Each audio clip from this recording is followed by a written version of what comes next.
Welcome to Health Hacktivators with lifestyle medicine doctor, GP and longevity expert Dr. Alka Patel. This show will help you to discover a hidden health hacking code that unlocks your phenomenal potential for an outstanding health span, lifespan and wealth span. The show features candid conversations with celebrities, influencers and industry icons, real-life stories and cutting-edge health activating advice that other doctors might not tell you.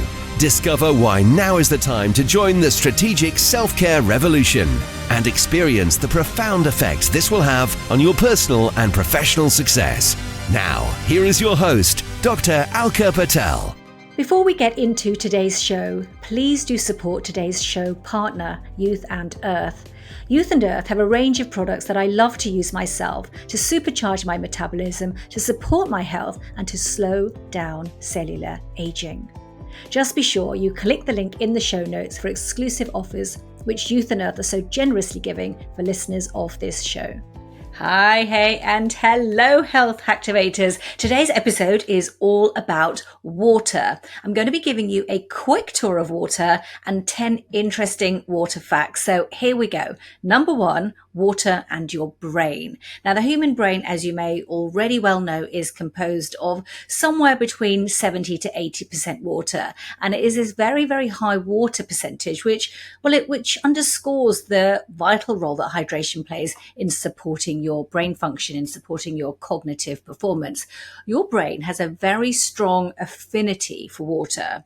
So much so that even the slightest dehydration, and I'm talking as little as 1 to 2% reduction in water, that can lead to cognitive effects, which then affects your ability to concentrate, to remember, and even influences your mood. And there's studies that have shown that staying well hydrated can lead to a remarkable 25% improvement in cognitive performance. So what does this mean? It means keeping your brain well hydrated isn't just a good idea, it's pretty essential for optimizing your cognitive function. Number 2, water and your gut. So thinking about your alimentary arena, your gut, here, water is more than a solvent. What happens in your gut is that water is involved in digestive kinetics, which means that it helps the moisture levels of your digestive tract, which means then that food transits much more smoothly through your intestines. And more than that, if you get to the cellular level, here, enzymes, which are the biochemical catalysts in your bodies, enzymes rely on water to perform their tasks. So let me give you an example. If you look at the breakdown of carbohydrates, it's through the process of hydrolysis that enzymes use water molecules to then split complex carbohydrates into much more simpler sugars like glucose. And this then enables your cells to absorb and utilize glucose for energy. So without adequate water, what happens is that process is ultimately hindered. It's not efficient, which potentially then leads to much more suboptimal nutrient absorption and much more suboptimal energy production as well. So here, water is pretty much the linchpin in very intricate biochemical reactions that you need to keep your bodies nourished, to keep yourself energized as well. Number 3 is water and your joints. So your joints, your body's hinges, well, they benefit hugely from proper hydration. Water gives lubrication to your joints, it reduces friction, it minimizes wear and tear. So you might not make an immediate connection between water and your joints, but if you're experiencing joint pain, if you're experiencing stiffness, then staying well hydrated may well be your route to alleviating this. Number 4, hand in hand with water and your joints, is water and your muscles. So your muscles, the engines of your body, they rely heavily on water for efficient contraction. And dehydration, well, it impacts the whole gamut of muscle function. So I'm talking strength, endurance, coordination, all of it.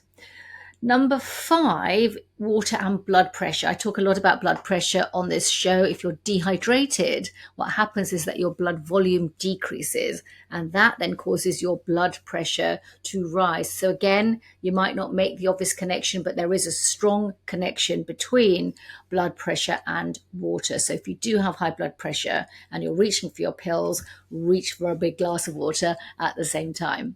Okay, number 6, where are we? Water and your skin.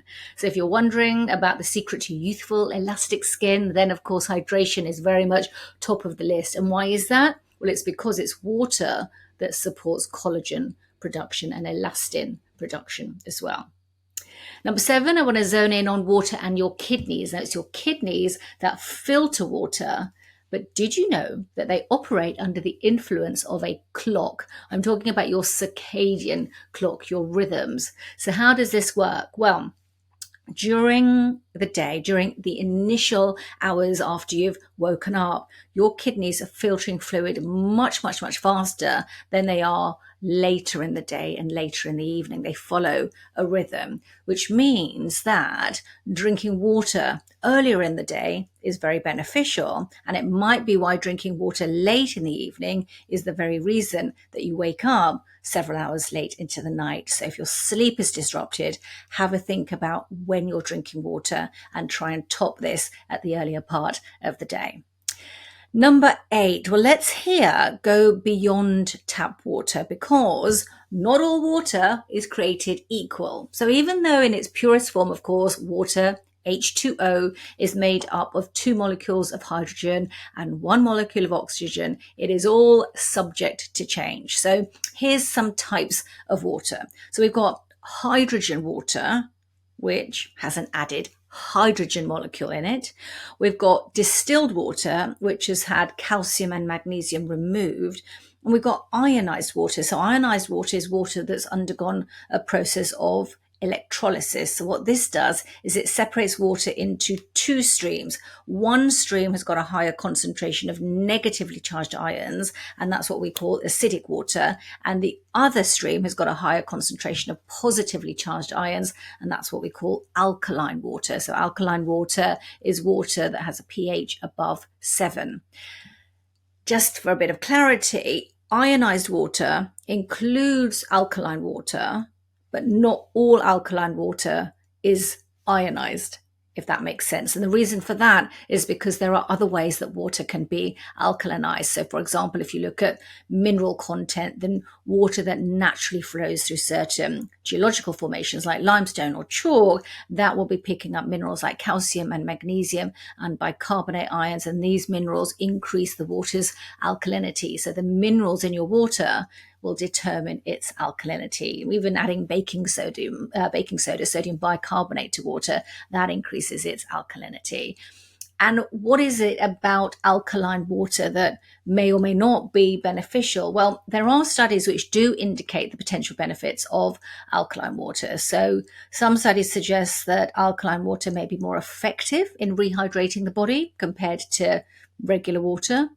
Alkaline water may also have antioxidant properties, and that's due to what's called having negative oxidation reduction potential, ORP. So what antioxidants do? Well, they help neutralize harmful free radicals in the body. They reduce inflammation. They enhance DNA repair. So alkaline water potentially can help with this as well. There's some studies that suggest alkaline water might have potential benefits for acid reflux in terms of neutralizing stomach acid. Also bone health, it might contribute to maintaining optimal bone health, because the theory here is that alkaline water reduces the need for the body to draw alkaline minerals like calcium away from the bones. There's also potential added skin benefits from alkaline water, so improvement in eczema or acne, for example, and also performance and recovery. So some athletes have noticed that alkaline water improves their physical performance with quicker recovery after exercise. Now, when it comes to studies around alkalinization of water, there might not be a lot of robust population level studies in this arena, but there are plenty of case studies, individual examples of benefits. And as I always say on this show, N equals 1. You are the most important numbers. So when it comes to research and studies, the important thing here is to find out for yourself how alkaline water helps or doesn't help. Does it make a difference, or doesn't it make a difference for the particular target and goal that you're aiming for? Okay, number 9. water contaminants. There are, of course, contaminants in water which can be harmful. So things like microorganisms, bacteria, viruses, parasites, they can contaminate water sources, cause waterborne diseases, things like giardia and dysentery. And of course, what we have in place is disinfection of water. So what happens is that when you're disinfecting water to make it safe to drink, you end up having disinfection byproducts in water. So yes, harmful microorganisms may well be killed, but then you're left with disinfection byproducts. So these are things like chlorine and chloramine and trihalomethane, haloacetic acids, and excessive exposure to these can lead to some health concerns, particularly related to liver function and nervous system activity as well. You can also get water that's contaminated by other chemicals like heavy metals, for example, pesticides, industrial chemicals, pharmaceuticals. And I see this quite a lot in the metabolic toxin testing that I do as well. Arsenic has come up. There's naturally occurring arsenic in some groundwater sources, so they can pose a risk if they're consumed over extended periods. There's arsenic in the water supplies from things like supplements, for example, as well. And chronic exposure to arsenic can be associated with health issues. Things like cancer have got a direct link as well. And I've certainly seen arsenic toxicity in some of my clients where I've tested for toxins as well. Fluoride, there's fluoride that's added to water in many areas, and that's to prevent dental cavities. But on the flip side, excessive fluoride levels also causes issues with bones and teeth and fatigue and joint pains and muscle pains as well. So that's something important to be aware of. What else have I seen? Sulfates, so high sulfate levels in water that can cause gastrointestinal issues, things like diarrhea, for example. Lead exists in old plumbing systems, in old pipes as well, lead pipes, fixtures. The lead then leaches into drinking water. And again, high levels of lead exposure, or where your liver cannot remove the lead appropriately, that can lead to neurological issues as well.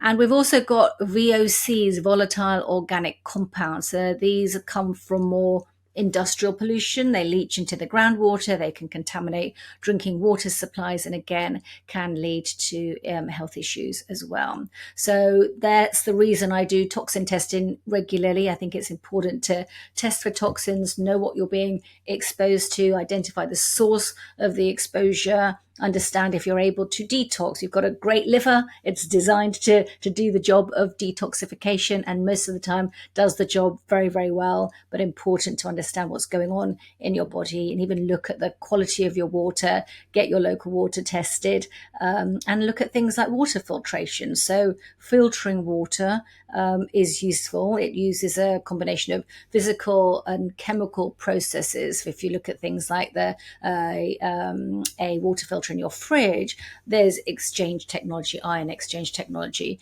in water filters. So they exchange ions like lead and copper and calcium for ions like sodium and potassium. And some filters also integrate more sediment filters as well, so they'll remove much more larger particles as well. So think about filtering your water as well for added benefit. And finally, number 10. This is the question I get asked the most, which is, how much water should I be drinking? So every single cell, of course, in your body requires water. So the water's entering your cells through diffusion or through special channels, which are called aquaporins. So how do you know how much water that your cells need? So there are general rules, and you'll have heard of these: in 8 glasses a day, 2 litres a day. Well, the most current thinking is to have 8 ounces or 240 mils for every waking hour during the first 10 hours of your day. So that then amounts to what, 2.4 litres a day? But I think the most important thing to remember is this is a guide. There is no magic scientific formula for exactly how much water to drink. So drink until you feel hydrated. and look for signs and signals that are telling you that you need more hydration. So more extreme dehydration, for example, will show up in your skin turgor. So if you look at your skin turgor, if you pinch your skin on your hand, for example, does it drop back immediately? That's a sign of good hydration. Or does it stay up? A sign of possible dehydration. Dehydration might also show up in what's called your capillary refill. So if you press the top of your finger, for example, to blanch it, does it then pink up quickly? Sign of good hydration. Or does it stay blanched for more than 2 seconds? A possible sign of dehydration or issues with your circulation. And be guided by your activities. It makes sense. Exercising, sweating, you'll need to, of course, hydrate more, and be guided by your sense of thirst. It is a wonderful sense. It's a wonderful sensation. It's there to trigger you to drink. But what happens? We ignore it. We ignore it so much of the time. So just zone in to your senses. Does your tongue feel dry? Does your throat feel dry? Is your taste changing? Is your voice changed? Your speech changed? And often, this is really interesting, often the feeling of hunger, I feel like eating, is really a call to hydrate rather than to eat. So stay tuned in to your own senses as well. So there you go, 10 important things to know about water. I hope this has quenched your curiosity today, and I wish you a health activating day.